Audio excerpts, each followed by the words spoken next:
నమస్తే, very good evening. నేను Shiva. Fourth estate అంటూ వార్తల్ని చేరవేయడంతో పాటుగా ప్రజలను అన్ని రంగాల్లో చైతన్యవంతుల్ని చేయడమే లక్ష్యంతో దేశం కోసం, ధర్మం కోసం నినాదంతో భారతీయుల హృదయ స్పందనగా ఆవిష్కృతమైంది భారత్ టుడే. 22 దేశాల్లోని ప్రజలు భారత్ టుడేని వీక్షిస్తున్నందుకు ధన్యవాదాలు. ఇక ముఖ్యంగా ఎన్ఆర్ఐలను మదిలో పెట్టుకుని రూపొందించిన ప్రోగ్రాం ఈ నమస్తే భారత్. ప్రేక్షకులు నమస్తే భారత్ను వీక్షించి తమ ఆదర అభిమానాలు అందించాలని కోరుకుంటున్నాం. ఈ కార్యక్రమంలో మీరు ఫోన్ చేసి మీ అభిప్రాయాలను తెలపొచ్చు. మన నమస్తే భారత్ ప్రోగ్రాం అతిథితో మాట్లాడొచ్చు.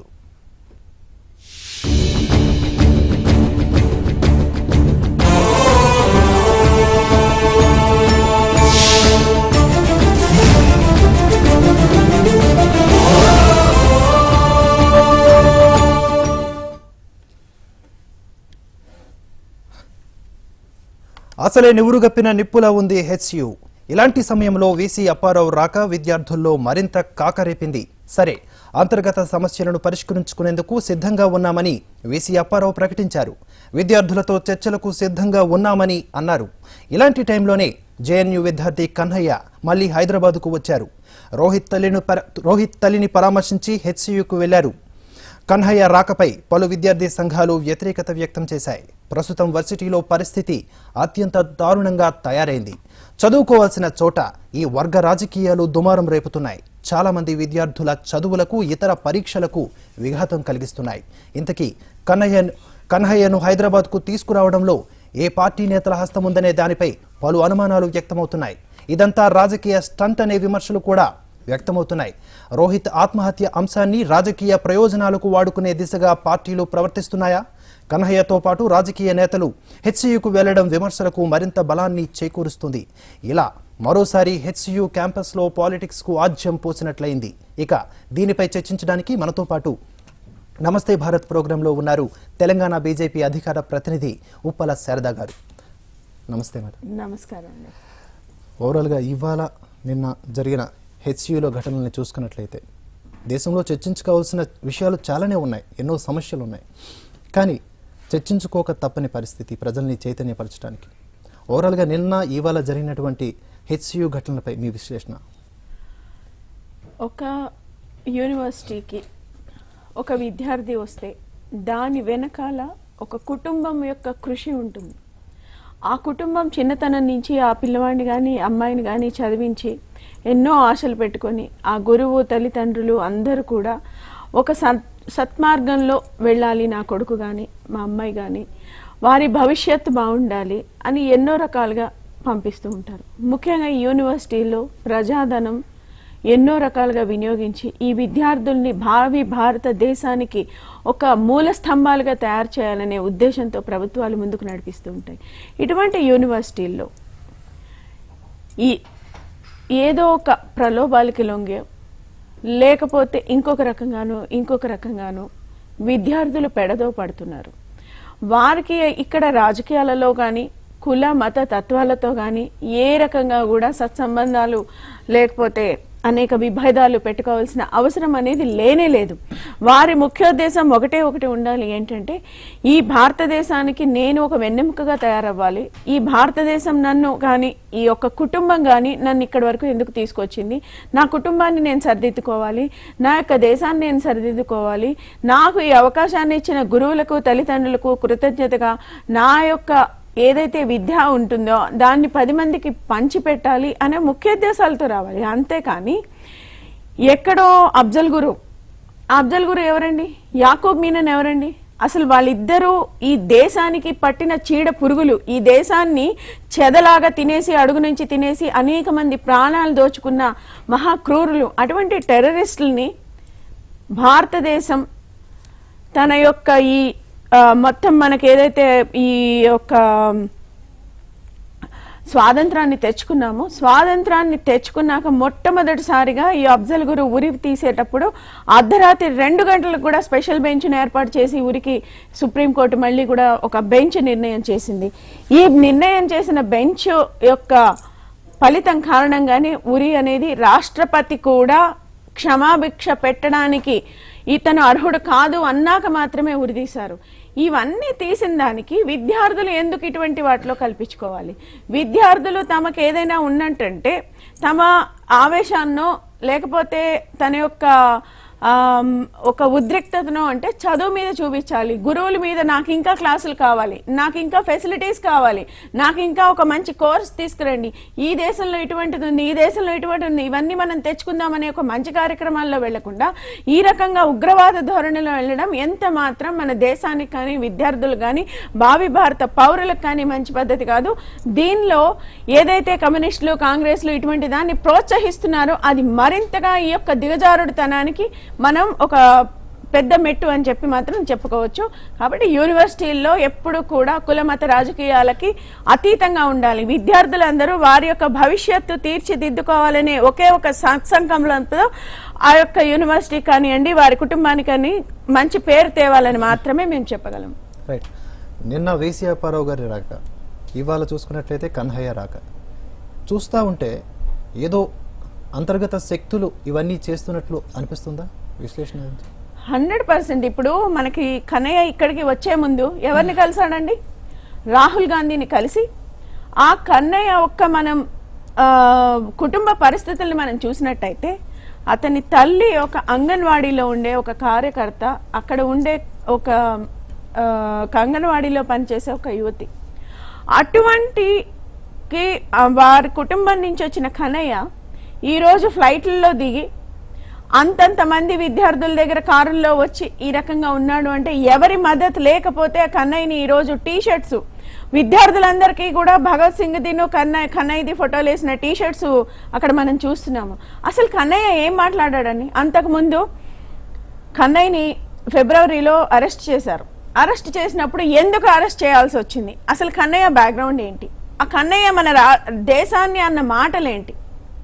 ఆ కన్నయ్య అంటాడు, అఫ్జల్ గురుని ఉరి తీసిన దానికోసం, నిన్ను ఉరి తీసినందుకు కాను మేమందరం సిగ్గుపడుతున్నాము, నిన్ను ఉరి తీసిన వాళ్ళు ఇంకా బతికున్నందుకు మరీ సిగ్గుపడుతున్నాము. ఇటువంటి వ్యాఖ్యలు చేయడం ఏమాత్రం తగును? ఎక్కడున్నాడు ఆయన? ఎవరు గాలి పీలుస్తున్నాడు? ఎవరు తిండి తింటున్నాడు? ఈ రోజు కన్నతల్లి ఎవరు? నీ కన్నతల్లికి నమస్కారం పెట్టు అని అంటే భారతదేశానికి పెడతాడా, లేకపోతే పాకిస్తాన్కో బంగ్లాదేశ్కో ఇంకొక సౌత్ ఆఫ్రికాకో లేకపోతే జింబాబ్వేకో పెడతాడా? ఎక్కడైతే నీకు అన్న తల్లి ఉందో, నీకు అన్నం పెట్టిందో, నీకు చదువు నేర్పిందో ఆ గడ్డని మర్చి మన దేశానికి వచ్చి మన వాళ్ళని చంపి మనకి ఉగ్రవాదాన్ని సృష్టించి మన పిల్లలను అన్యాయం చేస్తున్న అతన్ని మెచ్చుకోవడం అనేది, యాకూబ్ మీనన్ని మెచ్చుకోవడం అనేది, వాళ్ళిద్దరిని భుజాన్ని వేసుకుని మన వాళ్లను, మన దేశాన్ని, మన దేశ సార్వభౌమత్వాన్ని అవమానించడం అనేది ఎంతవరకు న్యాయం? అటువంటి అతను ఈ యొక్క విద్యార్థులకు ఒక ప్రతీకగా, ఒక లీడర్గా ఉండడం ఏంటి? ఉన్న అబ్బాయిని వెనకాల ఉండి ఈ యొక్క రాజకీయాలు చేయడానికి ఏదైతే ఈరోజు కాంగ్రెస్ పార్టీ ఉందో ఆ పార్టీకి దశాదిశ నిర్ణయించే యొక్క నాయకుడు ఉన్నాడో ఆ నాయకుడికి అసలు ఇది సరైన దోవ అని ఎలా అనిపించింది? ఏదైతే రాజకీయాలు కానివ్వండి వాటిని క్రమశిక్షణతో చేసినప్పుడు మాత్రమే ముందుకొస్తారు. కానీ ఇటువంటి అసలే నాయకత్వలేమితో బాధపడుతున్న కాంగ్రెస్ ఇటువంటి రాహుల్ గాంధీ ఇటువంటి కార్యక్రమాలు చేసి ముందు రోజు అబ్బాయికి ఫ్లైట్ టికెట్లు ఇచ్చి ముందు రోజు ఇక్కడ ఉన్న వాళ్ళందరినీ రెచ్చగొట్టి ఫ్లైట్ దిగగానే ఇక్కడ కాంగ్రెస్ నాయకులు ఇటుపక్క కమ్యూనిస్ట్ నాయకులు వెళ్ళి అది నిజంగా భగత్ సింగ్ అంటారు. భగత్ సింగ్ ఎవరండి? ఎవరి కోసం పోరాడాడండి? పాకిస్తాన్ కోసం పోరాడా? మన భారతదేశం కోసం పోరాడా? అటువంటి మహానుభావుణ్ణి కన్నయ్య లాంటి వ్యక్తులతో మరి మాట్లాడి వారికి ఈక్వల్ గా చేసి వారిని తీసుకొచ్చి ఇక్కడున్న విద్యార్థులను రెచ్చగొట్టి ఇక్కడ వీళ్ళని చేయడం అనేది ఎంతవరకు ఈ పార్టీలు ఏం చేస్తున్నాయి అన్నది వాట్సాప్లో కానివ్వండి, ఫేస్బుక్స్లో కానివ్వండి, ట్విట్టర్స్లో కానివ్వండి ప్రతి ఒక్కళ్ళు దీని మీద విమర్శించిన వాళ్ళే కానీ విమర్శించని వాళ్ళు లేరు. కనీసం ఈ పార్టీలు కన్నయ్యని ఎక్కడైతే వాళ్ళు మెచ్చుకొని దాన్ని మేకతోలు కప్పి ఆ అబ్బాయిని ఇంకేదో ఒక భగత్ సింగ్తో పోల్చి తీసుకొస్తున్నారో వాళ్ళు కాస్త అవన్నీ చూడండి. ప్రజాభిప్రాయం ఎలా ఉంది, అసలు ఏమనుకుంటుంది భారతదేశం మీ గురించి అని ఒక్కసారి ఆలోచిస్తే మనకు అన్ని కూడా తెలుస్తాయి. రైట్. ఇవాళ హెచ్యు ఏదైతే యూనివర్సిటీలో జరిగిందో పోలీసుల వ్యవహారంపై వివిధ నేతలు విమర్శలు చేశారు. పోలీసులు లాఠీ చార్జ్ తీసుకోవడం వెనుక వీటన్నిటి పట్ల విమర్శలు గుప్పించారు చాలా నేతలు. దీన్ని మీరేమంటారు? ఇక్కడ విద్యార్థుల్ని రెచ్చగొట్టడం, అక్కడ ఏదైతే వీసీ యొక్క గెస్ట్ రూమ్ ఉన్నాయో, గెస్ట్ హౌస్లు ఉన్నాయో, ఇల్లు ఉన్నాయో వీటన్నిటిని బద్దలు కొట్టడం, ఈ యొక్క ఉద్యోగాల్ని కూడా వారు అసలు అక్కడ ఉన్న ఉద్యోగస్తులని ఏదైతే వెళ్తున్నారో వాళ్ళందరినీ కూడా ఘరావ్ చేయడం, ఇటువంటి అన్ని కార్యక్రమాలు చేసినప్పుడు శాంతి భద్రతలను కాపాడే పోలీసులు కాకపోతే ఇంకెవరు వస్తారు అక్కడికి? పోలీసులు తమ కర్తవ్యాన్ని తాను నిర్వర్తిస్తున్నారు. పోలీసులు కర్తవ్యాన్ని నిర్వర్తించకపోతే ఇంకెవరు చేస్తారు? ఈ స్టూడెంట్స్కి ఎవరైతే రెచ్చగొడుతున్నారో వారిని గ్రూపులుగా ఈరోజు మతం పేరు చెప్పి, కులం పేరు చెప్పి విడగొట్టి, ఎక్కడైతే ఈ యొక్క శాంతి భద్రతలతో భారతదేశం విరాజిల్లుతోంది, దీన్ని మనం ఎలాంటి పరిస్థితుల్లోనైనా చెల్లా చెదురు చేసి ఇక్కడ ఉన్న ప్రభుత్వం పనికిమాలింది అని చెప్పాలని చాలా తాపత్రయపడుతున్నారు. కానీ అది జరగని పని. ఇక్కడ ఉన్న విద్యార్థులు తెలుసుకుంటారు, నాయకులు తెలుసుకుంటారు. కాబట్టి ఈ పోలీసులు తమ కర్తవ్యాన్ని తాను నిర్వర్తిస్తున్నారు. ఎక్కడైతే శాంతి భద్రతలు లేవో అక్కడ తప్పకుండా చేయాల్సిందే. మనం ఎప్పుడైతే ఈ శాంతి భద్రతలు లేకుండా విద్యార్థులు ఇంకా కూడా రెచ్చగొడుతూ ఉన్న వాళ్ళని రెచ్చిపోతూ ఉంటే, అమాయక విద్యార్థులు వాళ్ళ యొక్క జీవితాన్ని బలిపెట్టి, భవిష్యత్తుని బలిపెట్టి అక్కడ ఉన్నప్పుడు కఠినమైన నిర్ణయాలు తీసుకోక తప్పదు. పోలీసుల మీద రాళ్లు రువితే ఎంతమంది పోలీసులు ఈ రోజు హాస్పిటల్స్ లో ఉన్నారు.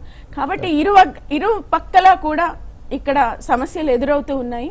కాబట్టి ఈ యొక్క నాయకులు ఆలోచించాలి, మనం చేస్తున్నది కరెక్టా కాదా, మనం ఎక్కడికి వెళ్తుంది, ఈ భారతదేశాన్ని ఎక్కడికి తీసుకెళ్తున్నాం. మనం 60 సంవత్సరాల్లో మాక్సిమం పాలించాం ఈ యొక్క దేశాన్ని. ఈ దేశానికి ఇప్పుడు అన్నిటికన్నా విచిత్రమైన విషయం ఏంటంటే, ఏదైతే వీళ్ళందరూ వెనకేసుకొస్తున్న అఫ్జల్ గురు కానివ్వండి, యాకూబ్ మీనన్ కానివ్వండి, ఎవరి టైంలో ఇవన్నీ జరిగినాయి, ఎవరి టైంలో ఇది యొక్క సుప్రీంకోర్టులో ఈ యొక్క కేసు విచారణలు జరిగినాయి, ఎవరి టైంలో రాష్ట్రపతి దగ్గరికి క్షమాభిక్ష కోసం వెళ్ళినాయి, ఎవరి హయాంలో ఉరితీత తీయబడ్డాయి.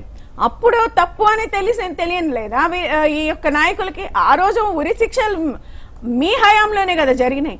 ఆ హయాంలో జరిగిన ఉరి శిక్ష తప్పు అనకుండా ఈ రోజు విద్యార్థుల చేత వారి యొక్క కులాలను రెచ్చగొట్టి, మతాలను రెచ్చగొట్టి ఈ రోజు వారి యొక్క భవిష్యత్తుని నాశనం చేసే కార్యక్రమం పెట్టుకొని, ఎలా అయినా మీకు ప్రజలు ఓట్లేదు కాబట్టి పాపం అమాయకులైన విద్యార్థుల జీవితాలతో ఆడుకుంటున్నారు ఈ నాయకులు. కాబట్టి ఇది ఎత్తి పరిస్థితుల్లో కూడా ముందు జరగనీయకుండా పోలీసులు శాంతి భద్రతలను కాపాడే విషయంలో తమ కర్తవ్యాన్ని తాను నిర్వహిస్తూ ముందుకు వెళుతూనే ఉంటారు. రైట్, మీరు అన్నట్టు పోలీసులు కూడా భారతీయ పౌరులే, వారికి కూడా రక్షణ అవసరం అనేది అన్న పరిస్థితులు కూడా కొన్నిసార్లు వచ్చేస్తా ఉంటాయి. వారికి కూడా రాళ్లు విసురుతున్నారు, వాళ్ళ మీద కూడా దెబ్బలు కొడుతున్నారు. వాళ్ళ విధి నిర్వహణ, వాళ్ళ కర్తవ్యం వాళ్ళు నిర్వర్తిస్తూ ఉండాల్సింది. రైట్. ఇంకా ఇప్పుడు కన్హయ్య ఈరోజు వచ్చి రోహిత్ చట్టం వచ్చే వరకు ఉద్యమం ఆగదు, ఆందోళనలు ఆగవు అన్నారు. అసలు ఈ రోహిత్ చట్టం ఏంటి? రోహిత్ అనే ఒక విలువైన యువకుడిని కోల్పోయినందుకు నిజంగా బాధపడాలి, చాలా బాధపడాలండి. రోహిత్ మరణ వాంగ్మూలంలో కూడా ఈ వ్యవస్థ పట్ల ఎంతో వైరాగ్యంతో, ఈ వ్యవస్థ ఏంటి, నా చుట్టూ ఉన్న వ్యవస్థ ఏంటి ఇలా తయారైందని వ్యవస్థ పట్ల వైరాగ్యంతో ఎవరిని నిందించకుండా తనకు తాను బాధపడి తాను ఆత్మత్యాగం చేసుకోవడం, నిజంగా ఆత్మహత్య చేసుకోవడం నిజంగా బాధాకరమైన విషయమే. అలాంటి రోహిత్ వేములని తీసుకొని ఇంత రాజకీయ వ్యవహారం ఏదైతే ఉందో, విద్యార్థుల్లో రాజకీయము, వర్గ రాజకీయాలు చేస్తున్నారు ఎవరు అంతర్గత శక్తులు.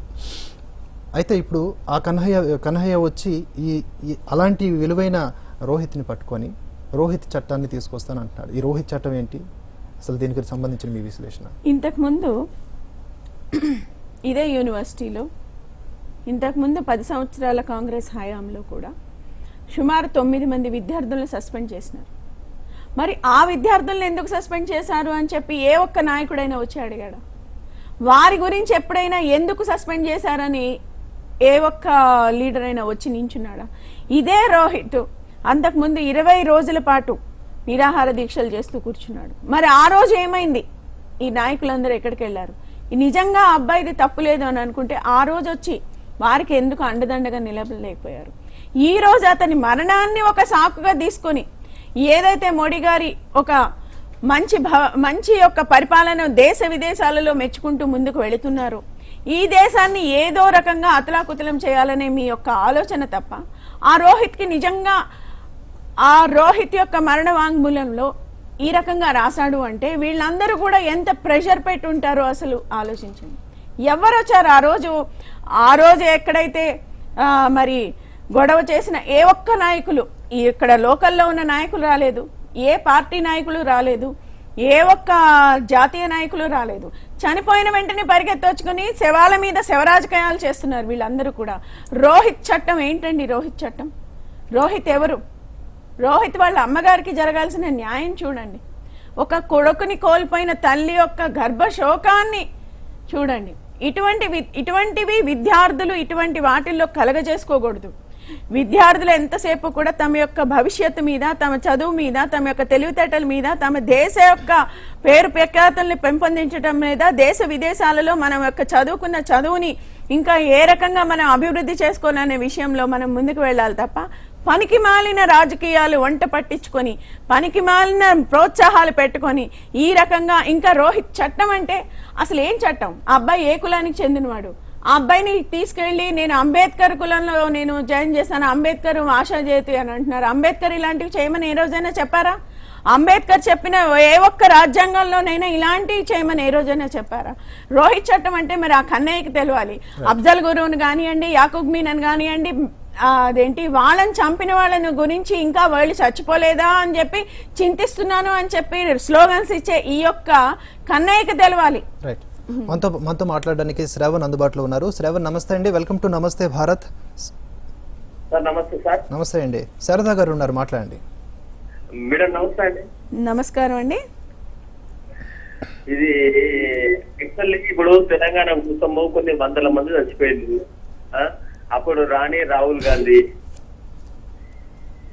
రైట్, వినిపిస్తుంది, చెప్పండి. చెప్పండి మేడం. అయితే యాక్చువల్లీ తెలంగాణ కోసం కొన్ని వందల మంది చచ్చిపోయారు. అప్పుడు రాణి రాహుల్ గాంధీ. చలో అది కాదు, రైతులు కొన్ని వందల మంది చచ్చిపోయారు. అప్పుడు రాణి రాహుల్ గాంధీ. దీని విషయంలో చచ్చిపోయిన చాలా మంది ఉన్నారు. అప్పుడు రాణి రాహుల్ గాంధీ. ఈ ఒక్క విషయం నుండి ఎందుకు వస్తాడు? ఈ ఒక్క విషయంలో ఎందుకు పట్టించుకుంటాడు? ఎవరో అసలు నాకు అర్థమైతలేదు మేడం. కన్నయ్య అనే వ్యక్తి మొత్తము మాది యూనివర్సిటీలో ఈ జెండాలు పట్టుకొని యాక్చువల్లీ చెప్పాలంటే నాకే నరాలు ఉడుకుతాను చెప్పామండి. ఇటువంటి విషయం వల్ల అసలు నాకు చెప్పాలంటే నాకు మైండ్ పని చెప్తలేదు. నేను ఏం చేయాలో నాకే అర్థమైతలేదు.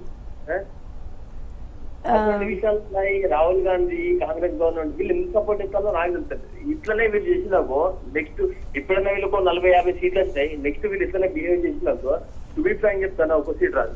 అంటే వీళ్ళు కనుక కొంచెము గవర్నమెంట్ వీళ్ళు కనుక కొంచెం మంచిగా ఉండి మంచిగా సపోర్ట్ చేసినట్టయితే వీళ్ళు ఏదో నెక్స్ట్ వచ్చే ఛాన్సెస్ ఉంటాయి. రైట్ రైట్, బిహేవ్ చేసినాకో చూపించాలని చెప్తాను. నెక్స్ట్ ఒక్క సీట్ కాదు, రాహుల్ గాంధీ గెలవదు, సోనియా గాంధీ గెలవదు. రైట్, అర్థమైంది శ్రవణ్ గారు, మీ అభిప్రాయం మాకు అర్థమైంది.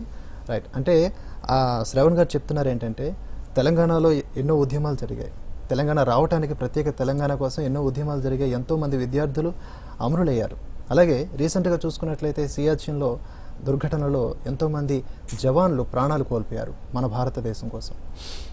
వీళ్ళ దగ్గరికి ఎప్పుడూ వెళ్ళని రాజకీయ నేత రాహుల్ గాంధీ సడన్గా రోహిత్ వేముల ఆత్మహత్య చేసుకున్న వెంటనే ఇక్కడికి వచ్చి అలా పరామర్శించి దాన్ని హైప్ చేయడం వెనుక, దీని వెనక ఉన్నటువంటి ఆయన ఏం ఆశిస్తూ ఇది చేస్తున్నారు అనుకోవచ్చు? ఇప్పుడు మన శ్రవణ్ గారు చెప్పినట్టుగా ఎంతో మంది ఈ తెలంగాణ కోసం అసూలు బాసారు. ఒక్కరోజు వచ్చి వాళ్ళకి నివాళులు అర్పించారు. ఒక్కరోజు ఎన్నోసార్లు దీన్ని అనౌన్స్ చేయడం జరిగింది. తెలంగాణ కోసం చనిపోయిన విద్యార్థులకి మేము ఏదైతే ఎక్స్గ్రేషియాను మేము ప్రకటిస్తున్నామో అది ఇస్తామని ఏ ఒక్క మనిషికి కూడా ఇచ్చిన దాఖలాలు మనకు కనబడ్డాయి. ఎంతోమంది రైతులు ఈరోజు మరి ప్రాజెక్టులు రాక కాంగ్రెస్ 10 సంవత్సరాల హయాంలో కూడా ఏదైతే మనకి కట్టవలసిన తెలంగాణ ప్రాజెక్టులు కానివ్వండి, ఆంధ్రాలో ప్రాజెక్టులు కానివ్వండి, అవి సమకూరక, సరైన నిధులు లేక, అక్కడ ఉన్న జాతీయ కాంగ్రెస్ కానివ్వండి, ఇక్కడ ఉన్న కాంగ్రెస్ కానివ్వండి, జలయజ్ఞాన్ని ధనయజ్ఞంగా తీసుకుని దోచుకోవడం వల్ల ఇక్కడ ఒక్క ప్రాజెక్టు కూడా కాకపోవడం వల్ల రైతులు ఎంత నష్టపోయారు, రైతులకు ఎన్ని రకాలుగా ఆత్మహత్యలు చేసుకుంటున్నారు, ఇవన్నీ చూస్తున్నాం. మరి బ్రదర్ శ్రవణ్ చాలా చక్కగా చెప్పారు.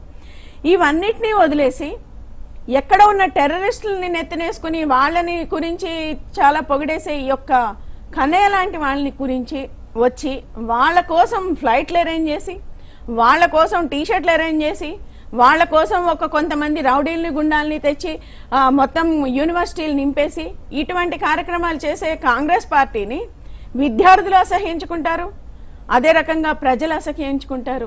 తప్పకుండా రానున్న రోజుల్లో తప్పకుండా ఎక్కడైతే ఇటువంటి పరిస్థితి కల్పించారో వారికి ప్రజలు తగిన బుద్ధి చెప్తారు. ఎందుకంటే ప్రజలు ఈరోజు మీడియాతో ఉన్నారు.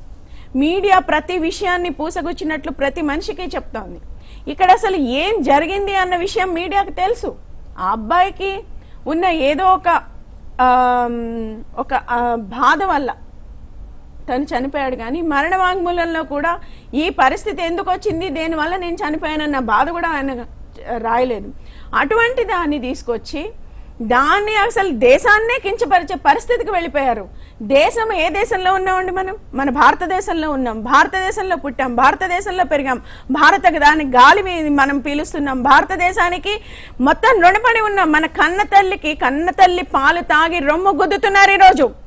అలాంటి వాళ్ళని ఏ రోజు కూడా క్షమించకూడదు. కనీసం ఇదైనా మన పౌరులందరూ, ఇటువంటి శ్రవణ్ గారు లాంటి వాళ్ళందరూ ఆక్రోశిస్తున్నారు. 85% ఉన్న మనం ఈరోజు ఎక్కడ మన వాళ్ళని కాదనుకుంటామా? క్రిస్టియన్స్ మన వాళ్ళు కాదా? ముస్లిమ్స్ మన వాళ్ళు కాదా? ఎవరు మాదం కాదనుకుంటున్నాం? ఇది హిందూ దేశం అయినా సరే మా వాళ్ళు క్రిస్టియన్స్, మా వాళ్ళు హిందూస్, మా వాళ్ళు ప్రతి ఒక్క మతాన్ని కూడా మేము సెక్యులరిజం భావంతో ఈరోజు మంచిగా ముందుకు పోతున్నాము. దేశ విదేశాల్లో మన యొక్క విద్యార్థులు కానివ్వండి, మన యొక్క పౌరులు కానివ్వండి మంచి పేరు తీసుకొస్తున్నారు. ప్రతి చోట కూడా చదువుకున్న ప్రతి యువకుడు వెళ్ళి ఆ దేశంలో మన దేశం యొక్క జెండా ఎగరవేస్తున్నారు. ఇటువంటి పరిస్థితుల్లో మన దేశాన్ని కించపరుస్తూ మాట్లాడిన వాళ్ళని గొప్పగా మెచ్చుకొని దాని గురించి ఫేస్బుక్స్ లోను ట్విట్టర్స్ లోను రాసి వాళ్ళ ఆగ్రహానికి గురి అయిన వాళ్ళని తీసుకువచ్చి నెత్తినెక్కించుకోవడం ఎంతవరకు ఈ కాంగ్రెస్ పార్టీ రాజకీయాలు చేస్తోంది. దీనివల్ల వాళ్ళు ఏమి ముందు లాభం పొందుతారో అన్నది వాళ్ళకే తెలియాలి. ఇది నాయకత్వ లోపం. దీన్ని సరిదిద్దుకోవాల్సిన బాధ్యత పార్టీలో ఉన్న సీనియర్స్ అందరికీ ఉంది. ఇటువంటి చిన్న చిన్న రాజకీయాలు చేసి చిన్న పిల్లల్ని, ఏదైతే మన భావి భారత పౌరుల్ని మనం రెచ్చగొట్టి దీని ద్వారా లబ్ధి పొందుదాము అనుకోవడం మాత్రం చాలా చాలా చాలా నీచమైన విషయం. పిల్లి కళ్ళు మూసుకొని పాలు తాగుతూ నాకు ఇక్కడ ఎవ్వరూ చూడటం లేదు, నేను అన్ని చూడొచ్చు అని అనుకుంటుందేమో, కానీ అందరూ చూస్తున్నారు. ముఖ్యంగా మీడియా చూస్తోంది, మీడియా ఘోషిస్తుంది. మనం దాన్ని పట్టించుకుందాము. ప్రతి ఒక్క మనిషి ఈరోజు ఏహ్యభావంతో ఉన్నారు.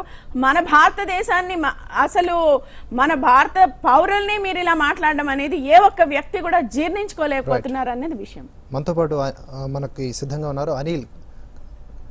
నమస్తే అండి, వెల్కమ్ టు నమస్తే భారత్. Hello Sharada madam. నమస్తే అండి. నమస్తే.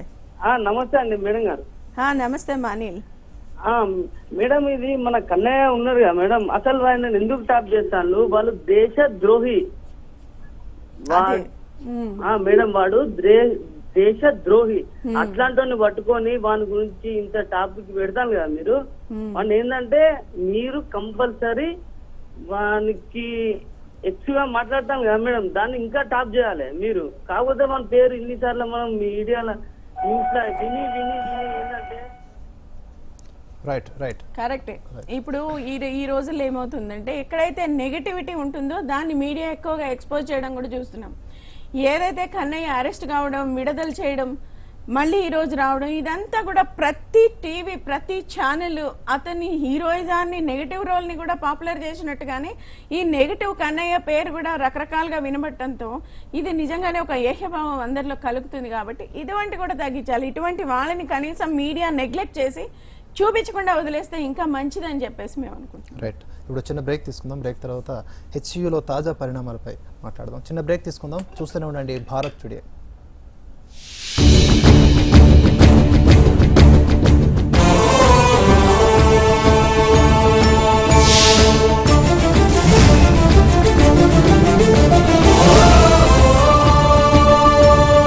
శాస్త్రం ఓ విజ్ఞాన శాస్త్రం.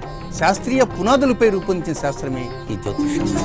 ఆనాటి నుంచి ఈనాటి దాకా మానవ జీవన మనుగడలో ప్రతి మనిషికి సమస్యలు 1, 2 కాదు, కొల్లలు కోకొల్లలు. మరి ఈ సమస్యలకు పరిష్కారాలు ఉంటాయా? ప్రతి సమస్యకు ఓ పరిష్కారం ఉంటుంది, ఉండి తీరుతుంది. ఇలాంటి సమస్యలను పరిష్కార దిశగా నడిపే శాస్త్రమే జ్యోతిష్ శాస్త్రం.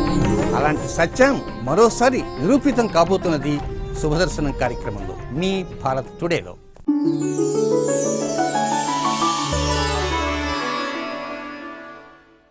ఈ వారం గ్రహగమనాలు ఎలా ఉన్నాయి? నవగ్రహాల గమనాన్ని అనుసరించి 12 రాశుల వారికి ఉండేటువంటి ఫలితాలు ఏ ప్రకారంగా ఉండబోతున్నాయి?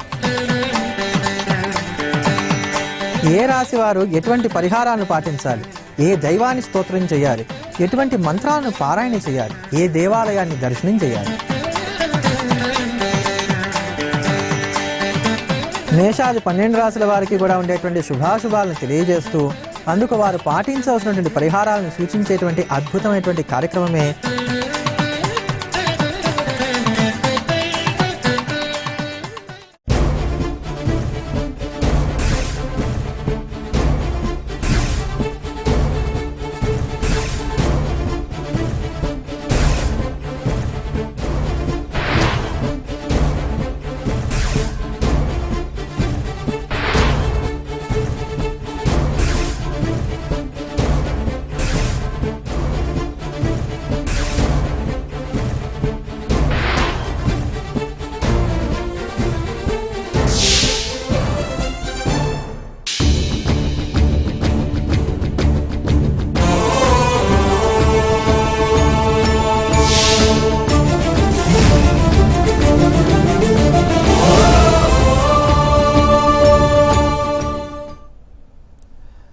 వెల్కమ్ బ్యాక్ టు నమస్తే భారత్. మనతో పాటు బీజేపీ అధికార ప్రతినిధి ఉప్పల శారదా గారు ఉన్నారు. శారదా గారితో మాట్లాడాలనుకుంటే కింద స్క్రోల్ అవుతున్న నెంబర్స్కి కాల్ చేసి మీ అభిప్రాయాలను తెలపచ్చు. మేడం, వీసీ అప్పారావు గారు ఒక సర్క్యులర్ జారీ చేశారు. యూనివర్సిటీలోకి విద్యార్థులు తప్ప, ఐడెంటిటీ కార్డు ఉన్న విద్యార్థులు తప్ప రాజకీయ నాయకులు కానీ మీడియా కానీ లోపలికి అలౌ లేదు అంటూ. సో ఈ నిర్ణయం సరైందంటారా? అసలు దీని పట్ల మీ విశ్లేషణ? చాలా కరెక్ట్ అండి. ఎప్పుడైతే విద్యార్థులు రావాల్సిన ప్రదేశాలకి రాజకీయ నాయకులు వెళ్ళడం, మీడియా వెళ్ళడం, డిస్టర్బెన్స్ ఎలా జరుగుతుంది అంటే, అసలు రాజకీయ నాయకులకి ఈ యొక్క యూనివర్సిటీస్కి సంబంధం ఏముంది?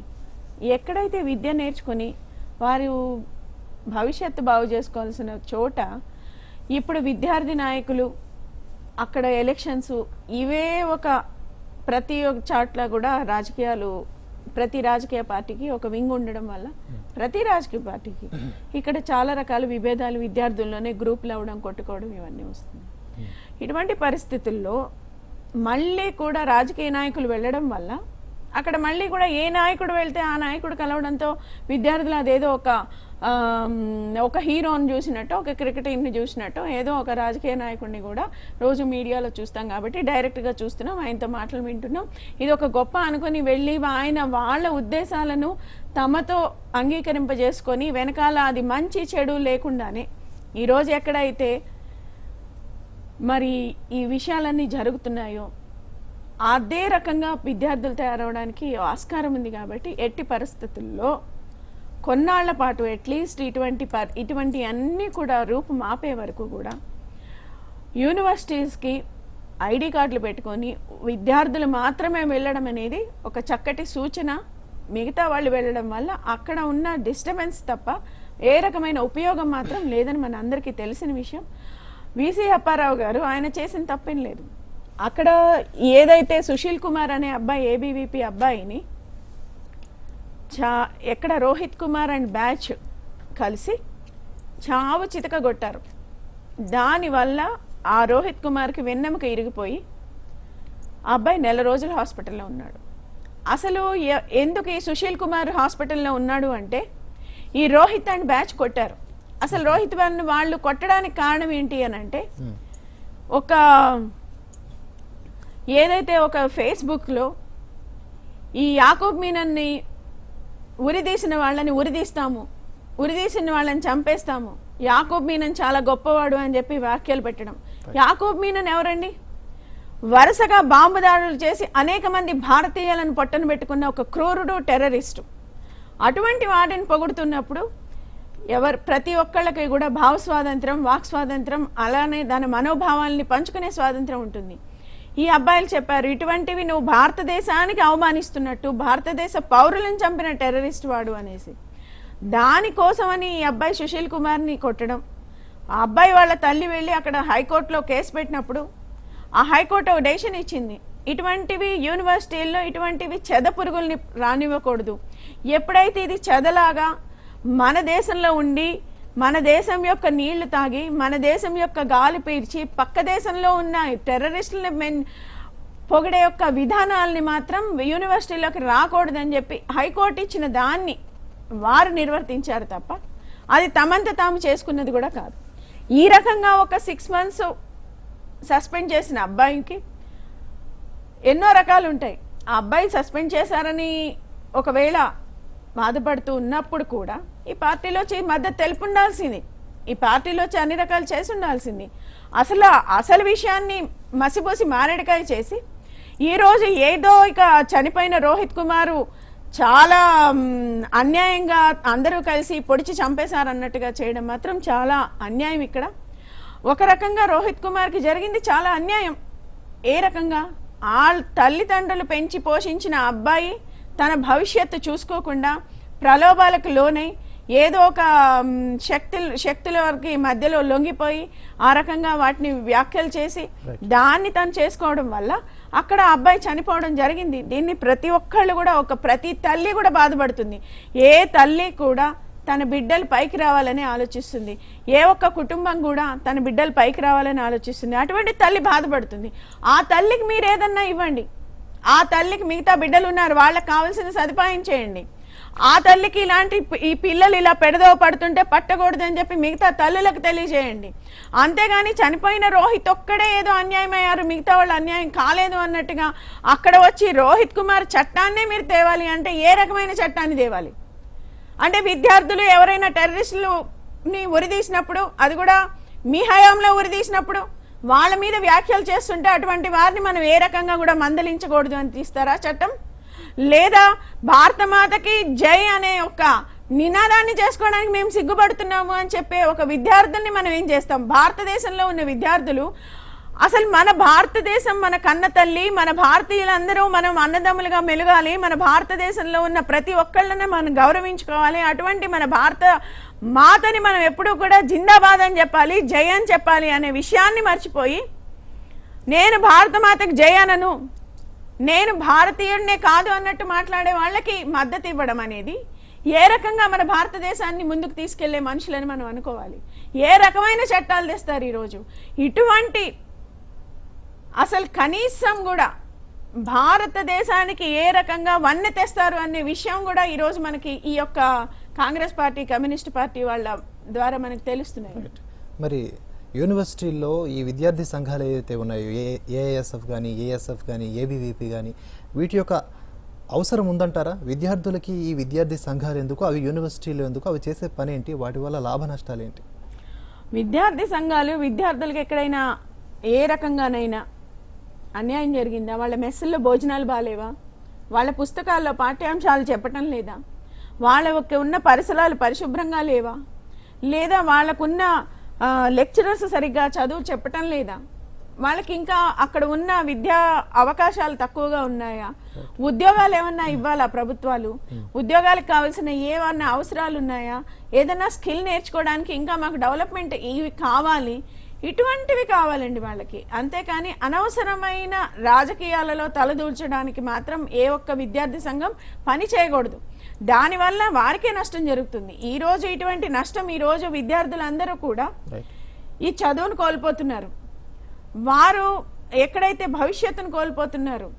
కాబట్టి ఇవన్నీ కూడా వంట పెట్టించుకొని ముందుకు వెళ్ళడం వల్ల ఈ యూనివర్సిటీలన్నీ కూడా ఒక రకంగా రాజకీయాలని విత్తనం మదిలో వేసుకుని ముందుకెళ్తున్నాయి.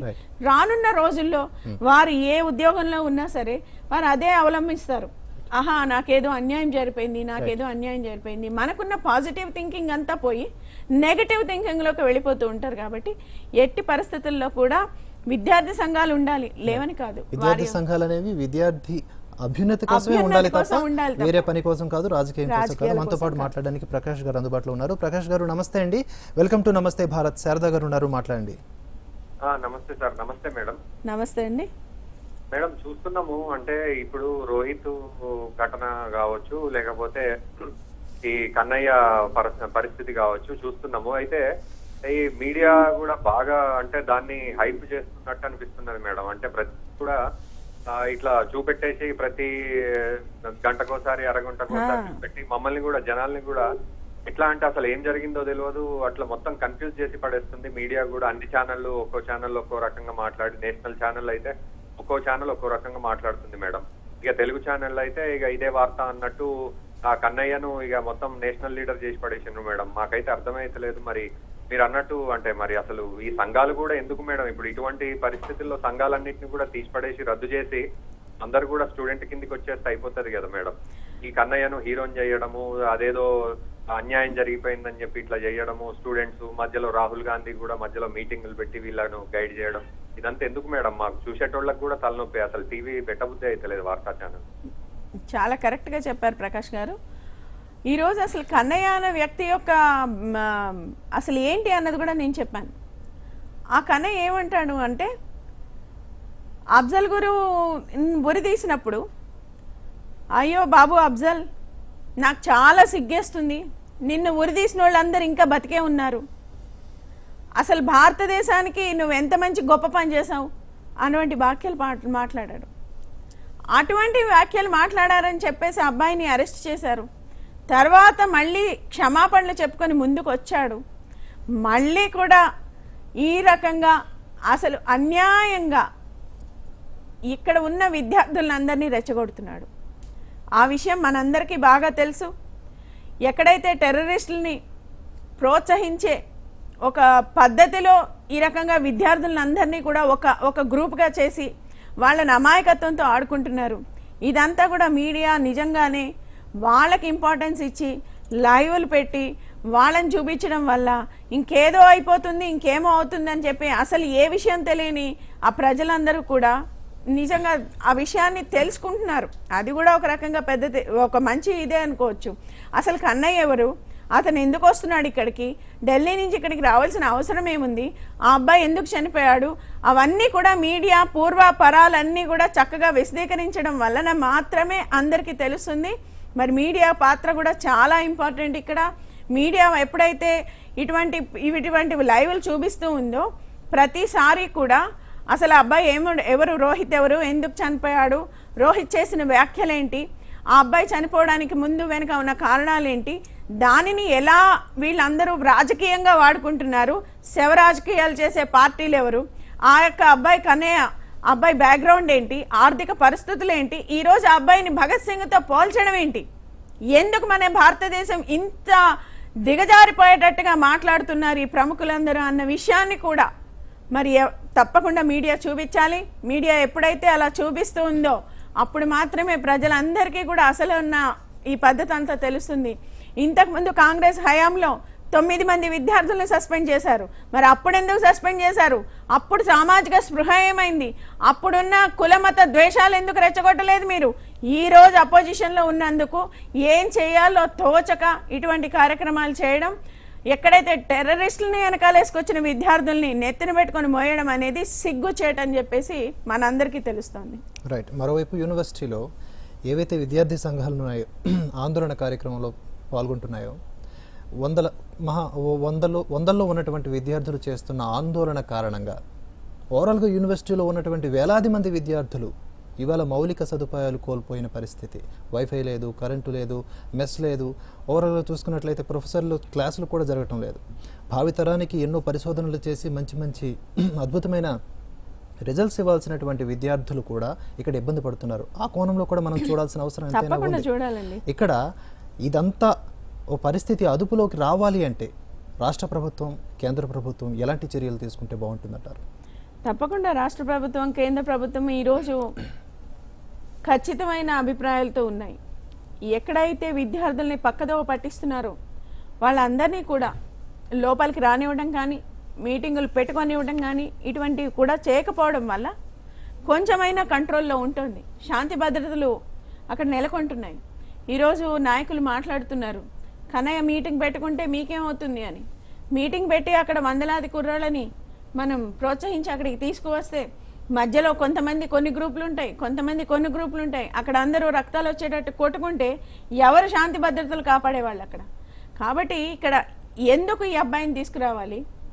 ఏదైనా ఉంటే న్యాయ పోరాటాలు చేయండి. ఇక్కడ మనకి హైకోర్టులు ఉన్నాయి, సుప్రీంకోర్టులు ఉన్నాయి, పార్లమెంట్లు ఉన్నాయి. అక్కడ లేవనెత్తి చేస్తే మొన్న స్మృతి ఇరానీ చాలా ఖచ్చితంగా చెప్పారు. ఈ విషయంలో చాలా అరటి పండు ఒలిచి చేతిలో పెట్టినట్టుగా ప్రతి ఒక్క ఎవిడెన్స్ని ఆవిడ కాగితాల రూపంలో చూపిస్తూ మరీ చెప్పారు. రోహిత్కి ఎక్కడా కూడా అన్యాయం జరగలేదు, ఆ అబ్బాయికి అన్యాయం జరగకుండా కూడా వారి కుటుంబానికి కానీ వారికి కానీ ఎక్కడ న్యాయం చేస్తాము, యూనివర్సిటీల్లో ఇటువంటివి రాకుండా చూస్తాము, ఇటువంటివన్నీ చెప్పాక కూడా మళ్ళీ మళ్ళీ మళ్ళీ జరిగిందే పాత విషయాన్ని తీసుకొచ్చి దాన్నే తవ్వుకొని అసలు అక్కడ ఉన్న వీసీ వైస్ ఛాన్సలర్ అనే వ్యక్తిని ఈ రకంగా ఘరావ్ చేసి ఈ రకంగా అక్కడ ఉన్న సామాన్లన్నీ బద్దలు కొట్టి ఈ రకంగా చేయడం వల్ల అసలు ఏంటంటే ఒక తనకు చదువు చెప్పే ఒక గురువు మీద రెస్పెక్ట్ లేదు, తనకి అన్నం పెట్టే ఒక మెస్ మీద రెస్పెక్ట్ లేదు, తనకి అన్నం వడ్డించే ఒక వ్యక్తి మీద రెస్పెక్ట్ లేదు. అక్కడ ఉన్న స్టాఫ్ అందరినీ కూడా వీళ్ళు రాళ్లు పెట్టి కొట్టడం వల్ల వాళ్ళందరూ కూడా ఈరోజు ధర్నా చేస్తున్నారు. ఇక్కడ వైఫై ఆపేసినా, కరెంట్ ఆపేసినా, లేకపోతే మెస్సులు బంద్ చేసినా, దానివల్ల ఒక 10 మంది విద్యార్థులు చేసిన గొడవ వల్ల వందలాది మంది విద్యార్థులు ఈరోజు అన్యాయంగా కూడా వాళ్ళ యొక్క భవిష్యత్తు కూడా నాశనం అయిపోతుంది. కాబట్టి ఈ విద్యార్థుల్ని ఐడి కార్డులు ఇచ్చి లోపలికి పంపిస్తూ ఉండమన్నా కానివ్వండి, మీడియా ఏదైతే ఇక్కడ జరుగుతున్న అన్యాయాన్ని కానివ్వండి ఎత్తి చూపించాల్సిన బాధ్యత ఎంతైనా ఉంది. ఎక్కడైతే ఇటువంటి అరాచకాలు ఉన్నాయో ఆ అరాచకాలని ముందులోనే మనం ఇది చేయకపోతే, కఠినంగా శిక్షించకపోతే దానివలన చెదపురుగులాగా మనకి అడుగున మొత్తం కూడా ISISI కానివ్వండి ఇటువంటి ఉగ్రవాద సంస్థలన్నీ మన దేశానికి వచ్చి దేశాన్ని కూకటివేలతో పీకేసి తన రక్కసి చేతులతో నాశనం చేసే ఒక గతి మనకి పడుతుంది. కాబట్టి మన హిందూ దేశాన్ని కానివ్వండి, మన భారతదేశాన్ని కానివ్వండి, మన కన్నతల్లిని కానివ్వండి, ఇప్పటికైనా సరే మనం దానికి నమస్కారం చేయాల్సింది మన యొక్క కర్తవ్యం అని మనం బోధించాలి. రైట్. మరోవైపు సిపిఐ నేత నారాయణ ఇవాళ కొన్ని విమర్శలు గుప్పించారు బీజేపీ ప్రభుత్వం మీద. రాష్ట్ర ప్రభుత్వం ఈ ఆందోళన కార్యక్రమం ఏదైతే విద్యార్థులు చేస్తున్నటువంటి నిరసన కార్యక్రమం ఉందో, ఆందోళన కార్యక్రమం ఉందో, రాష్ట్ర ప్రభుత్వం కొంతవరకు సహకరించినా కేంద్ర ప్రభుత్వం మొండిగానే వ్యవహరిస్తోంది. అలాగే ఏబీవీపీ చెప్పుకున్నట్లుగా కేంద్ర ప్రభుత్వం నడుచుకుంటుంది అని అంటున్నారు. మీరేమంటారు? ఏబీవీపీ చెప్పినంత మాత్రాన కేంద్ర ప్రభుత్వం నడుచుకోదండి. కేంద్ర ప్రభుత్వం ఒక ప్రభుత్వం, దానిలో అధికారులు ఉన్నారు, దానిలో చాలా సీనియర్ మోస్ట్ నాయకులు ఉన్నారు. ఎక్కడైతే మోడీ గారి వ్యక్తిత్వాన్ని కించపరిచి వారిని దేశ విదేశాలలో మనం ఎంత పొగుడుతున్నారు, దేశ విదేశాలలో భారతదేశం యొక్క ప్రతిభ చాటుకుంటున్నారు. ఇప్పుడు మోడీ అనే వ్యక్తి ఏ దేశానికి వెళ్ళినా ఈ యొక్క మనకి స్వాతంత్రం వచ్చిన ఈ 66 సంవత్సరాల్లో కూడా రానటువంటి స్టాండింగ్ ఒవేషన్ని ఆయన తెచ్చుకుంటున్నారు అంటే వారు చేసిన ఒక మంచి కార్యక్రమాలు. ఈరోజు 4వ తరగతి 3వ తరగతి చదివిన యువకుడు కానీ యువతి కానీ మరి స్త్రీ కానీ స్కిల్ డెవలప్మెంట్ అనే కార్యక్రమాన్ని ఇచ్చి దానివల్ల ఏదో ఒక స్కిల్ డెవలప్మెంట్ వల్ల ఒక ఉద్యోగి ఒక ఆర్థిక స్వావలంబనాన్ని తేవడానికి ఒక మంచి కార్యక్రమం పెట్టారు. అదే రకంగా ఆడపిల్లని నీచంగా చూడవద్దు అని చెప్పి బాలికా పడావో బేటీ బచావో బేటీ పడావో అని బాలికల కోసం పెట్టారు. ఈ రోజుకి కూడా ఇంకా గ్రామాల్లో చెంబు పట్టుకొని బయటకు వెళ్తున్నారు, అక్కడ కనీసం మనకి ఈ యొక్క బాత్రూమ్స్ లేవు, లాట్రిన్స్ లేవు అనే దాని మీద ఇవన్నిటిని చేస్తున్నారు. అదే రకంగా చిన్న ఇప్పుడు పెద్ద వ్యాపారస్తులు వేల కోట్లు 50,000 1,00,000 కోట్ల రూపాయలు లోన్లు తీసుకొని పారిపోతున్నారు, ఎగగొడుతున్నారు. కానీ చిన్నవాడికి లోన్ కావాలంటే ఎప్పుడు కూడా ఎవరు ఇస్తారు? హామీలు ఎవరు ఇవ్వరు. వాళ్ళకి పెట్టడానికి తాకట్టు పెట్టడానికో సెక్యూరిటీ చూపించడానికో బ్యాంకుల్లో ఏమీ ఉండవు. అటువంటిది 50,000 నుంచి 10 లక్షల వరకు కూడా ఏ సెక్యూరిటీ లేకుండా వ్యాపారస్తులందరూ వ్యాపారం చేసుకునేట్టుగా ఇప్పుడు ఈరోజు ముద్రా బ్యాంకును తీసుకుని వచ్చారు. జీరో బ్యాలెన్స్ అకౌంట్తో తీసుకురావడం వల్ల మనకి ఆధార్ కార్డుని అనుసంధానం చేయడం వల్ల కనీసం 15% నిధులన్నీ కూడా మనకి ఆదాయంలోకి వస్తూ ఉన్నాయి. గ్యాస్ చాలా తక్కువలో మనకు వస్తూ ఉంది. అదే రకంగా ఎన్నో కార్యక్రమాలు ఇలా చెప్పుకుంటూ పోతే మనకి ఇన్సూరెన్స్లు ₹1 ఇన్సూరెన్స్లు 2 లక్షల ఇన్సూరెన్స్ ₹1 తీసుకొచ్చారు. ఇటువంటి అనేక మంచి కార్యక్రమాలు చేస్తూ ఉన్నారు. ఉపాధి హామీ పథకాన్ని ప్రతి గ్రామానికి ఇంకా ప్రతి గ్రామంలో ఉన్న ప్రతి వ్యక్తికి అందించేట్టుగా దాన్ని పకడ్బందీగా ప్లాన్ చేసి మళ్ళీ కూడా నడుపుతూ ఉన్నారు.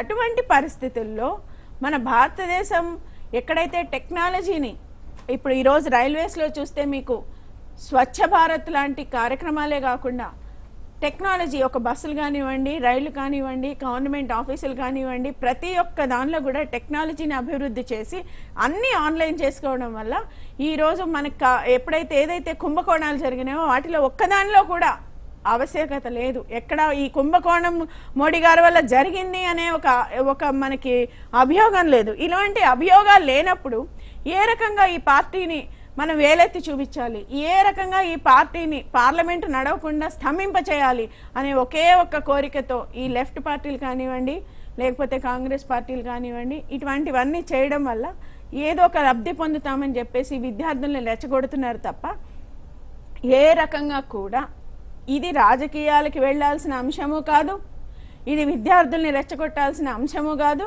అనవసరంగా వారి చదువుల మీద విష ప్రభావం పూయాల్సిన అవసరం కూడా లేదు. మరోవైపు కాంగ్రెస్ నేతలు కూడా టీపీసీసీ చీఫ్ ఉత్తమ్ కుమార్ రెడ్డి కానీ లేకపోతే వంశీధర్ రెడ్డి సంపత్ ఎమ్మెల్యేలు ఎవరైతే ఉన్నారో వీళ్ళంతా కూడా ఏమంటున్నారంటే పోలీసుల యొక్క తీరు విద్యార్థుల పట్ల బాగాలేదు అంటున్నారు. నిజంగా పోలీసుల తీరు అట్లా ఉందంటారా? మీరేమంటారు? ఇప్పుడు దానికంటే ముందు సృజన్ మనకు అందుబాటులో ఉన్నారు, సృజన్తో మాట్లాడదాం. సృజన్ చెప్పండి. వెల్కమ్ టు నమస్తే భారత్. శారదా గారితో మాట్లాడండి. హలో హలో మేడం, నమస్తే అండి. నమస్తే సృజన్. యాక్చువల్లీ నిన్న ఈ రోజు మార్నింగ్ పేపర్ చూసినాండి, ఇది శశి థరూర్ ఏదో స్టేట్మెంట్ ఇచ్చిండు. ఏమని అంటే ఇట్లా కన్నయ్య భగత్ సింగ్ తో పోల్స్తాను అది అని చెప్పని స్టేట్మెంట్ ఇచ్చిండు. మీకు ఆ స్టేట్మెంట్ చదివితే ఏమనిపించిందండి? మరి కరెక్టే, మరి వాళ్ళ భార్య కన్నా లోపలికి పోవాలి కదా, ఈయన ఎందుకు బయట ఉన్నాడు? ఆ విషయాన్ని మర్చిపోయాడు ఆయన. అసలు భార్యను చంపిన విషయాన్ని మర్చిపోయాడు. లేకపోతే అసలు మళ్ళీ వెంటనే ఆ కేసు ఇంకా అలానే ఉండగానే నడుస్తుండగానే ప్రూవ్ అవుతుంటే దాన్ని చూసుకుంటూనే ఇంకో వివాహం చేసేసుకోవడం కూడా ఆయన మర్చిపోయాడు. ఇవన్నీ మర్చిపోయి ఈ రోజు అసలు భగత్ సింగ్ ఎవరో ఆయన గుర్తున్నాడో లేదు, ఏ మత్తులో ఉన్నాడో ఆయనకు తెలియటం లేదు. ఆ కన్నయ్య ఎవరు, భగత్ సింగ్ ఎవరు, వాళ్ళిద్దరిని పోల్చడానికి అసలు ఈ శశి థరూర్ ఎవడండి? మనకి శశి థరూర్ మీద ఉన్న ఏమన్నా గౌరవం ఉందా? అటువంటి గౌరవం లేని వ్యక్తులు ఏమన్నా విషయాలు మాట్లాడితే కూడా మనం పట్టించుకోవడం అని కూడా అసలు మానేయాలి. ఇంకా అసలు ప్రతి వ్యక్తి కూడా ఈరోజు సోషల్ మీడియాలో విపరీతంగా శశి థరూర్ని తిడుతూ పెట్టిన వ్యాఖ్యలు చూస్తే ఆ శశి థరూర్ ఏం చేసుకోవాలో మరి కనీసం ఏమాత్రం సెల్ఫ్ రెస్పెక్ట్ ఏమన్నా ఉంటే శశి థరూర్ ఇటువంటి వ్యాఖ్యలను ఉపసంహరించుకొని ఇంకా ముందు ఎన్నడూ ఇటువంటి వ్యాఖ్యలను చేయను, నాకు అర్హత లేనని మీడియా ముందుకు వచ్చి చెప్పాలి. భారతదేశ పౌరులకి క్షమాపణ చెప్పాలి. రైట్. మరోవైపు కన్నయ్య కుమార్ ఏమంటున్నాడంటే రోహిత్ కళలు కన్నా విద్యా వ్యవస్థ రావాలి, లాఠీలతో గొంతు నొక్కేసినా కూడా మేము ఇంకా పైకి వస్తాం, అలాగే ప్రశ్నించే వాళ్ళు ఉండకూడదని కేంద్ర ప్రభుత్వం మోడీ సర్కార్ అనుకుంటుందని సూటిగా విమర్శించాడు. దీని పట్ల మీరేమంటారు? ఏ ప్రశ్నించే వాళ్ళు ఉండకూడదు? ఏ రకంగా ప్రశ్నించే ఏమైనా ప్రశ్నలు వేస్తారు వీళ్ళు? ఒక అఫ్జల్ గురువుని ఉరిదేసినందుకు నేను సిగ్గుపడుతున్నాను, వాళ్ళందరినీ ఎప్పుడు చంపుతానని ఎదురు చూస్తున్నానని చేయడమా? భారతదేశాన్ని నాశనం చేసే వరకు నేను కంకణం కట్టుకుంటాను అని ఇచ్చిన స్లోగన్స్ కోసం మనం చేయాలా? ఏ ప్రశ్నలు ఇవ్వాలి? అసలు ఈ కన్నయ్య కుమార్కున్న అర్హతలు ఏంటి? ఎవరే కన్నయ్య కుమార్? ఇక్కడ ఆయన లీడర్ అయ్యుండి ఈ యొక్క స్టూడెంట్స్కి చేసిన మేలేంటి? ఇటువంటి గొడవలు పెట్టడం తప్ప ఇంకేమైనా ఉందా? కనీసం రాజ్యాంగం పట్ల, ఒక ప్రభుత్వం పట్ల కానివ్వండి, ఏదైతే ఒక గౌరవం లేని వ్యక్తి, ఇష్టమైనట్టు మాట్లాడే వ్యక్తి ఏ రకంగా ప్రజలు గౌరవించాలి, లేదా పార్టీలు గౌరవించాలి, ఇంకొకరు గౌరవించాలి? ఇటువంటి కన్నయ్య లాంటి వ్యక్తుల్ని ఏ పార్టీలు మోస్తున్నాయో ఆ పార్టీలకు తెలవాలి ఏంటి ఆ అబ్బాయి యొక్క తెలివితేటలు ఏంటి, లేకపోతే ఆ అబ్బాయి యొక్క బ్యాక్గ్రౌండ్ ఏంటి, ఆ అబ్బాయికి ఉన్న భారతదేశం మీద ఉన్న ఒక రెస్పెక్ట్ ఏంటి? అసలు ఎవరండి ఇవన్నీ బోధించేది? ఎవరు? ఏ రకంగా అసలు కనీసం ఆ కన్నయ్య మనల్ని ప్రశ్నిస్తాడు? ఆ కన్నయ్య ప్రశ్నకు గౌరవం ఇవ్వాల్సిన పరిస్థితుల్లో భారత ప్రభుత్వం ఉందని నేను అనుకోను. రైట్.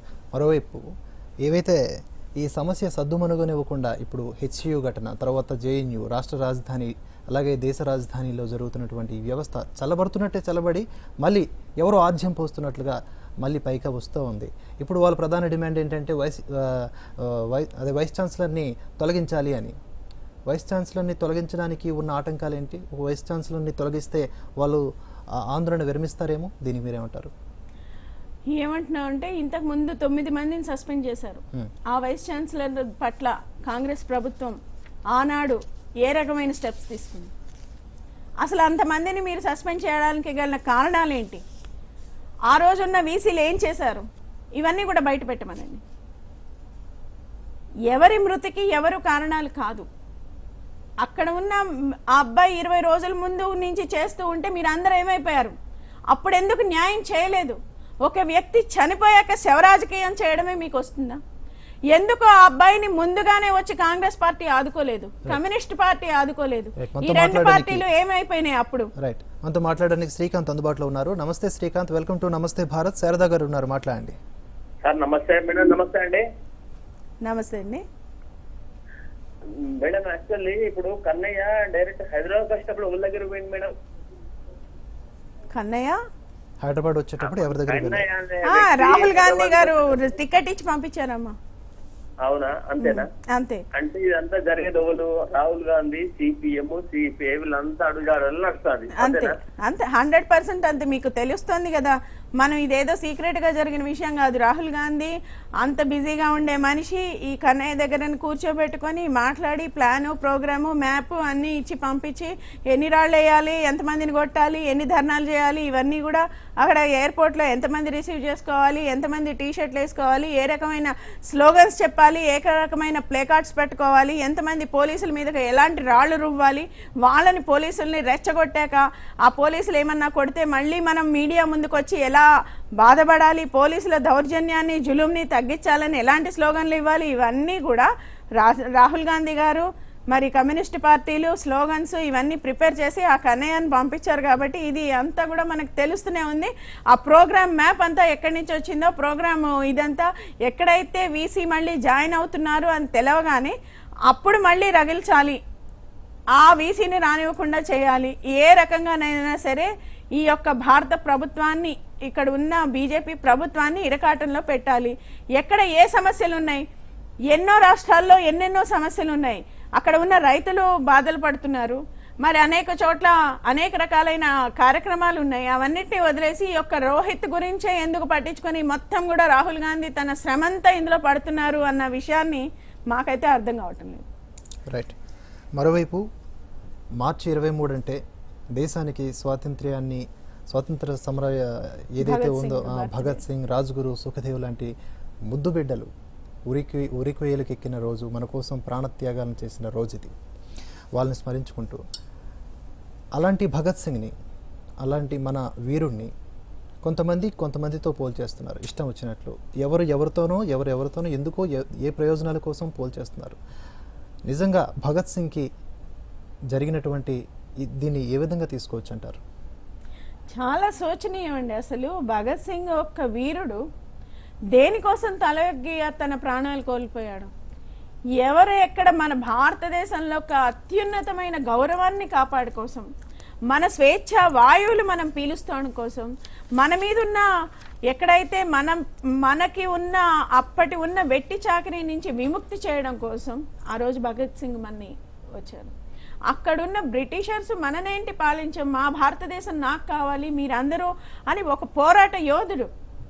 అటువంటి యోధుడు ఇక్కడ భారతదేశంలో పుట్టి, భారతదేశంలో పెరిగి, భారత ప్రభుత్వంలో ఉన్న ఒక కాలేజీల్లో, స్కూల్స్లో చదువుకొని, ఆ స్టైఫండ్లతో అంతా కూడా చదువుకొని ఇక్కడికి వచ్చి, అదే చెప్తున్నాను కదా, కన్న తల్లి పాలు తాగి, కన్న తల్లినే అనేక దుర్భాషలాడి రుమ్మగొద్దిన ఒక వాటంగా ఉన్న ఈ భారత పౌరులు, ఇటువంటి వాళ్ళని అసలు ఏమనాలి? వాళ్ళని భగత్ సింగ్ కాదు కదండి, అసలు కనీసం కూడా ఎక్కడ కూడా మనం దేని గురించి కూడా పోల్చలేము. ఇటు చెద పురుగులు అని మాత్రమే అనగలం. చెదలాగా భారతదేశంలో యొక్క గౌరవాన్ని చెదలాగా తినేస్తున్నారు, భారతదేశం యొక్క అభ్యున్నతిని తినేస్తున్నారు, భారతదేశం యొక్క కీర్తి ప్రతిష్టలను తినేస్తున్నారు. అటువంటి వాళ్ళని మన భారతదేశ యొక్క గౌరవంగా ఉండే ఆ భగత్ సింగ్ ఎక్కడ, ఈ యొక్క కన్నయ్య ఎక్కడ? ఈ కన్నయ్య చేసిన వ్యాఖ్యలు రాహుల్ గాంధీకి తెలియదా? దానికి ఆన్సర్ ఏంటో చెప్పమనండి. మొన్న అసలు ఎందుకు అరెస్ట్ అయ్యాడు, ఎందుకు విడుదలయ్యాడు ఫిబ్రవరిలో, అతను చేసిన వ్యాఖ్యలేంటి? ఈ రోజు వచ్చి రోహిత్ చట్టం కావాలంటున్నాడు. ఎటువంటి చట్టం కావాలి? మీరు ఎందుకు వచ్చి ఈ యొక్క యూనివర్సిటీస్ లో కుల మతాలని అడ్డు పెట్టుకొని ముందు ఆ రాజకీయాలు నడుపుతున్నారు? ఇక్కడ శవ రాజకీయాలు చేయాల్సిన అవసరం ఏంటి? ఆ కుటుంబానికి మనం ఏం చేయాలి? ఒక కుటుంబం, ఒక తల్లి బాధని ఏం చేయాలో, ఆ కుటుంబంలో ఉన్న తల్లి బాధని మీరు ఎలా ఆర్పగలిగారు? ఆ తల్లిని కాపాడండి, ఆ తల్లి యొక్క కుటుంబాన్ని కాపాడండి. ఆ రోహిత్ యొక్క మరణాన్ని తట్టుకోలేని కుటుంబంతో మీరు ఇంకా రకరకాలుగా దాన్ని కూడా రాజకీయం చేయిస్తూ ఏ లాభం ఉన్న పిల్లలకి చదువుకోవడం తప్ప ఉన్న పిల్లలందరూ కూడా థ్యాంక్ యూ చెప్పండి. పిల్లలందరూ కూడా ఈ రోజు ఒక 10 మందినో 20 మందినో వెనకాలేసుకుని వాళ్ళతో రాళ్లు రుబ్బించి వాళ్ళ ద్వారా మన ఒక యూనివర్సిటీల్లో అలజడి సృష్టించడం మీడియా ద్వారా మీరు ఏదో సాధిద్దాం అనుకోవడం తప్ప ఇది ఏ ఒక్క రకంగా కూడా విద్యార్థి లోకానికి కానీ భావి భారత పౌరులకు కానీ ఏ మంచి జరగదు. ఇటువంటి వారిని మాత్రం ఎట్టి పరిస్థితుల్లో మనం క్షమించకూడదు. భారతదేశ పౌరులై ఉండి భారత మాతకు జిందాబాద్, భారత మాతకు జై అనే ఒక్క మనిషిని మాత్రమే మనం గౌరవించాలి. ఏ రకంగా కూడా ఈ రోజు మన భారత మాతను గౌరవించలేని మనుషులు మన భారతదేశంలో ఉండే అర్హత కూడా లేదు. వారందరికీ ఇష్టం లేకపోతే అనేక దేశాలు ఉన్నాయి, ఆ దేశాలకు వెళ్ళి అక్కడ హాయిగా జిందాబాదులు చేసుకోవచ్చు.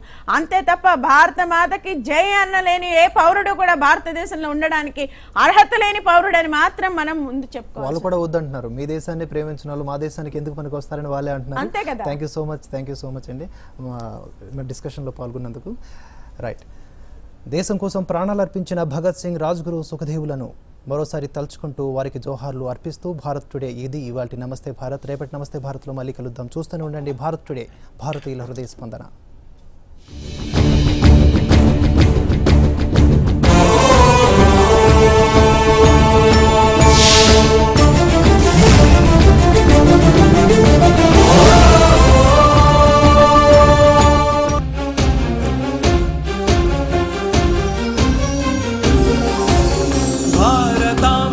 పునర్వైభవ ప్రాప్తి కొరకే అంకితం కోట్ల కొలదిగా భారతీయులు సమర్పించే వందనం.